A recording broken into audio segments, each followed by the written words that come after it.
Good morning, student. Today we will discuss and start our next topic, that is chapter number 10, microbes in human welfare. As you all know that microbes are basically used या basically इसको हम लोग समझ लेते हैं ऐसे कि वो शायद नुकसान करते हैं. They are harmful to us, but there are loads of microbes which are very much helpful to us. तो आज हम उन बेनिफिशियल इफेक्ट की ही बात करेंगे या उन्हीं के बारे में हम शुरू करेंगे. And this effect is in huge amount, बहुत बड़े अमाउंट के अंदर ये जो इफेक्ट है इसके देखने को मिलते हैं. तो इनको नुकसान का ना समझ के हम लोग फायदे की बातें इसकी करेंगे इस पूरे चैप्टर के दौरान. ठीक है, तो चैप्टर का नाम है माइक्रोब्स इन ह्यूमन वेलफेयर. और इस चैप्टर के अंदर जो है हम डिफरेंट बैक्टीरियाज का रोल पढ़ेंगे, कैसे कैसे वो अपना काम करते हैं, किस किस जगह हम उनको अपने घर से लेके और इंडस्ट्री तक यूज कर रहे हैं. सबसे पहले तो आपको यही पता होना चाहिए what is the meaning of microbes. तो basically microbes are the small particle और small organism which can not be seen by naked eyes. आप उनको आंखों से नहीं देख सकते हो. You need a microscope. अगर इनके हैबिटेट की अगर हम बात करें तो ये धरती पे हर जगह मिलते हैं, मिट्टी में, पानी में, हवा में, ऑर्गेनिज्म की बॉडी के अंदर, ऑर्गेनिज्म की बॉडी के ऊपर, गर्म पानी में, बर्फ के अंदर, एसिड के अंदर, एसिडिक कंडीशन तक में ये प्रिवेल कर जाते हैं. तो कहने का मतलब है कि धरती पे मिलने वाले लगभग सभी हिस्सों में इनकी प्रेजेंस देखी गई है. नाउ द क्वेश्चन इज कि अगर ये इतने फायदे के हैं तो फिर हार्मफुल क्यों. देखो, ये क्योंकि डिजीज कॉज करते हैं इसलिए इनको हम हार्मफुल बोल देते हैं, अदरवाइज इनके बेनिफिशियल इफेक्ट भी कम नहीं है. सबसे पहले आपको ये पता होना चाहिए कौन कौन से ऑर्गेनिज्म है जो हम लोग यूज हमारे आसपास प्रेजेंट होते हैं. Like bacteria present around us, fungus, virus, protozoa, कोई ब्लू ग्रीन एल्गा. तो इस तरीके से बहुत सारे माइक्रोब्स हैं जिनको कि हार्मफुल इफेक्ट तो है ही है लेकिन फायदे ज्यादा हैं. लाइक बैक्टीरिया, फंगस और ये सबसे ज्यादा फायदेमंद है. अब आप क्वेश्चन करोगे वायरस. नहीं, वायरस का कोई बेनिफिशियल इफेक्ट नहीं है, लेकिन वायरस की एक बैक्टीरियोफेज जो हेल्प करता है वो हम आगे बात करेंगे. लेकिन बैक्टीरिया और fungus had a huge impact on our daily life. हमारी डेली लाइफ की बहुत सारी चीजें हैं जो इन दोनों से इम्पैक्ट में आ रही हैं. तो यहाँ पे जो बेटा मैंने ये एक टेबल बनाई हुई है, ये आपको एक नजर आ रहा होगा, ये इन्हीं के लिए है. देखो, एक चीज अभी आप मेंटली प्रिपेयर हो जाओ इस चैप्टर में कि आपको बहुत सारे यहाँ पे साइंटिफिक नेम मिलेंगे. तो डरना नहीं है, उनको लिखना है 1 बार 2 बार 5 बार, लेकिन लिख के याद करना है. कभी भी आप वर्बली याद नहीं करोगे उन चीजों को. ओके बेटा, तो आज अब सबसे पहले हम बात करते हैं डेयरी प्रोडक्ट्स की, या हाउस होल्ड प्रोडक्ट ही होते हैं जो हम घरों में यूज कर रहे हैं. हम curd, Indian curd, yogurt, buttermilk, sour cream, ये सारी चीजें अपने घरों में हमने कभी ना कभी यूज की होंगी या कभी ना कभी हमने बाहर से खरीद के भी खाई होंगी. ऐसा नहीं कि सब कुछ घर में ही बना रहे हैं, हम बाहर से खरीद के भी खाई होंगी. जिसमें सबसे पहले आता है आपका कर्ड. और कर्ड को बनाने के लिए we are using lab. Normally जो हम दही जमाते हैं, लैब का मतलब लैब वो लैब नहीं जो हम लैब स्कूल में होती है. लैब मतलब लैक्टिक एसिड बैक्टीरिया. इसकी फुल फॉर्म क्या है बेटा? Lactic acid bacteria. ठीक है, इस लैक्टिक एसिड बैक्टीरिया का बड़ा स्पेशल इम्पैक्ट है. ये क्या करता है, मैं आपको प्रोसीजर बताती हूँ. आपको बड़ी अमेज्ड हो गया आप इसे जान के कि हम जो घरों में दूध से दही जमा रहे हैं वो प्रोसेस कुछ इस तरीके से होता है. आपने मिल्क लिया और उस मिल्क के अंदर आप लोग खट्टा डालते हो, बोलते हैं ना खट्टा डाल दिया या जामुन डाल दिया. That is we have inoculate this bacteria in the milk. ये मिल्क ल्यूक वार्म होता है, 40 डिग्री टेम्परेचर तक होता है, ठंडा नहीं होता है. ठीक है, जैसे ही आपने लैब डाला, मिल्क के अंदर मिलने वाली लैक्टोज शुगर जो होती है इन बैक्टीरिया की वजह से कन्वर्ट हो जाती है लैक्टिक एसिड के अंदर. ये जो लैक्टिक एसिड होता है ये मिल्क में मिलने वाले केसीन प्रोटीन को क्या कर देता है? पार्शियली डाइजेस्ट कर देता है. और इस पार्शियल डाइजेशन की वजह से क्या होता है बेटा, आपका जो मिल्क है वो कोएगुलेशन में आ जाता है. और ये कोएगुलेशन आप केमिस्ट्री बहुत अच्छे से पढ़ चुके हो, क्लम्पिंग हो जाती है. क्लम्पिंग की वजह से दूध और दही का जो एक फर्क आप जानते हो ना, वो होता है दूध लिक्विड फॉर्म में है, दही थोड़ा सा हार्ड हो जाता है, ये सेमी हार्ड बोल सकते हो. तो ये प्रोसीजर है.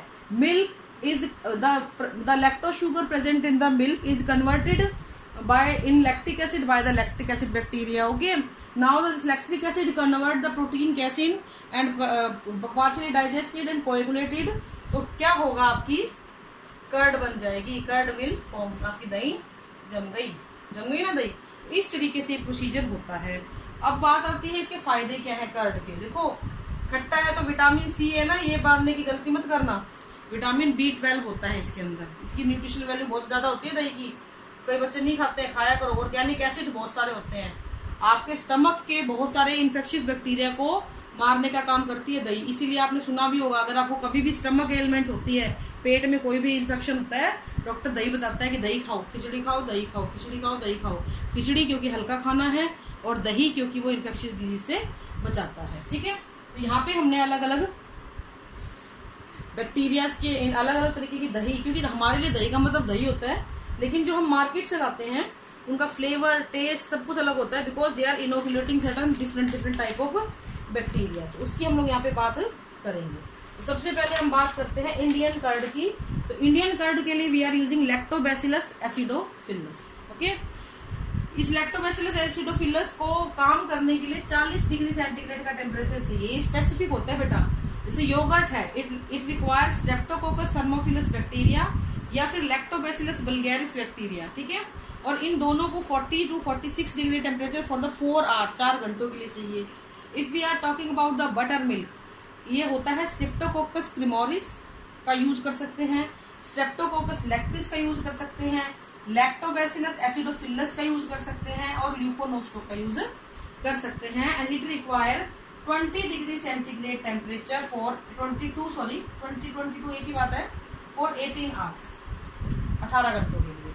इसी तरीके से सोर क्रीम, ये आप लोगों ने गार्लिक ब्रेड वगैरह खाते हैं, या सोर क्रीम वैसे भी बहुत लोग घरों में यूज करते हैं ब्रेड वगैरह के साथ। उसको बनाने के लिए वी यूज स्ट्रेप्टोकोकस लैक्टिस, उसमें लैक्टिक एसिड बनाने के लिए ताकि वो खट्टा लगे, खटास आए, और ल्यूकोनोस्टोक क्रिमोरिस यूज करते हैं ताकि एक पर्टिकुलर फ्लेवर डेवलप हो। दही सबकी एक जैसी होती है, लेकिन मार्केट में आप जाओ तो आपको डिफरेंट अपने यहाँ तो इतना नहीं होता, सिंपल दही आती है। लेकिन जो बड़े बड़े लोग हैं, जो बाहर देश के लोग कहीं रह रहे हैं ना, वहाँ पे आपको अलग अलग फ्लेवर की दही मिलेगी। इनकी वजह से वो दही का जो है वो चेंज होता है। तो बटर मिल्क जो है, बटर मिल्क हम तो लस्सी बोलते हैं इसको, इसको हम कैसे यूज करेंगे?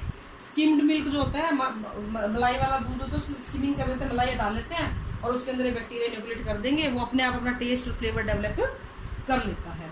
तो ये आपके हो गए बेटा मिल्क के प्रोडक्ट। देखो दही, नॉर्मल कर्ड जो घरों में यूज हो रही है, योगर्ट, बटर मिल्क और सोर क्रीम। अब जो आता है इम्पोर्टेंट नेक्स्ट आपका, जिसको हमने क्या हमारे एंशिएंट टाइम से हमारे पूर्वज जो है वो करते आ रहे हैं उसको यूज, वो भी डेयरी प्रोडक्ट का ही एक टाइप है, दैट इज चीज। चीज, आप सबके मुंह में पानी आ गया चीज का नाम सुन के। तो चीज को हम लोग यूज यहाँ पे करते हैं एंशिएंट टाइम से। और उसमें हम करते क्या है बेटा, दूध का दही जमाते हैं और उस दही को दही को हम दिथार के, फाड़ के उसका पनीर अलग करते हैं, और फिर उस जो पनीर सा बना या वो जो सॉलिड आपको पार्ट मिला, उस सॉलिड पार्ट को हम लोग क्या करते हैं, बैक्टीरिया से, फंगस से इनोकुलेट करवा के उसके डिफरेंट टेक्सचर, डिफरेंट टेस्ट या डिफरेंट फ्लेवर को डेवलप करवाते हैं।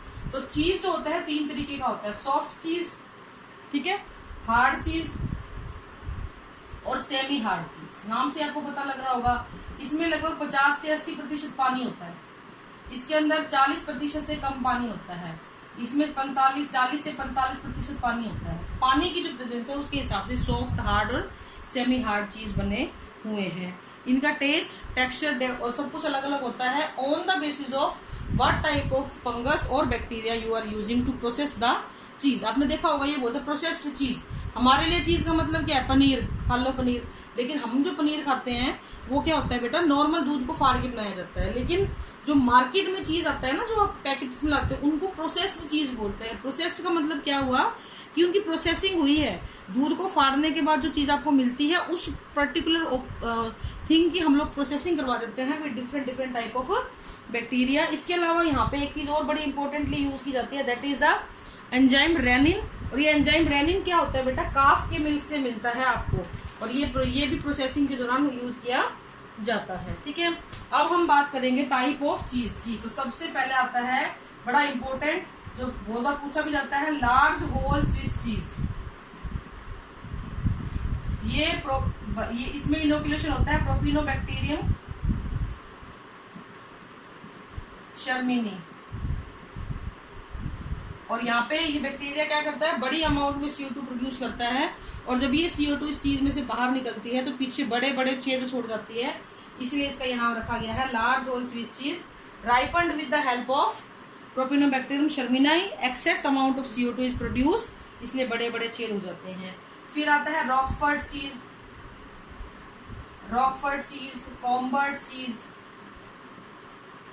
ठीक है। इनके नाम बहुत ही आसान है। पेनिसिलियम फंगस है ये, रॉकफोर्ड टाई,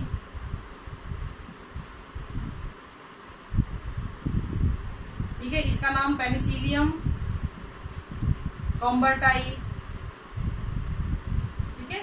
इसी तरीके से एक होता है आपका राइपन चीज। राइपन चीज में कुछ नहीं होता, हम लोग अलग अलग जो है जो अनराइपन चीज होता है उसी को ब्राइन के अंदर पका लेते हैं। इसको बनाने के लिए 1 से 16 महीने तक इसको रखना पड़ता है बैक्टीरिया या फंगस के साथ। फिर आता है आपका अनराइपन चीज। अनराइपन चीज जो है उसके लिए, अनराइपन का मतलब क्या है, आपने ज्यादा उसको पकाया नहीं है, आपने प्रोसेस किया और यूज करना शुरू कर दिया।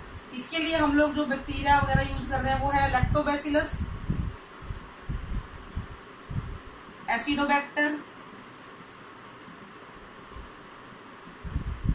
लैक्टोबैसिलस को यूज करते हैं हम, एसिडोबैक्टर को यूज करते हैं हम, सैकेरोमाइसिस को करते हैं हम लोग, यूज करते हैं राइजोपस को, हम लोग यूज करते हैं अमाइलोमाइसिस को। तो ये 3 तो है फंगस और ये 2 है बैक्टीरिया। सारों को एक साथ यूज नहीं किया जाएगा, ये ध्यान रखना। According to taste, what type of taste you want और what type of flavour you want, what type of texture you want, इन तीनों के हिसाब से इसको बनाया जाता है। तो इस तरीके से आपका अनराइपन चीज बनता है। और इस अनराइपन चीज को जब आप 1 से 16 महीने तक और लंबे टाइम तक रख देते हो फंगस बैक्टीरिया के साथ, तो आपका राइपन चीज तैयार हो जाता है। तो ये ध्यान रखना है। लार्ज होल स्वीट चीज तो पूछा जाता है बहुत बार, ठीक है बेटा। तो this is all for today and thank you, have a nice day.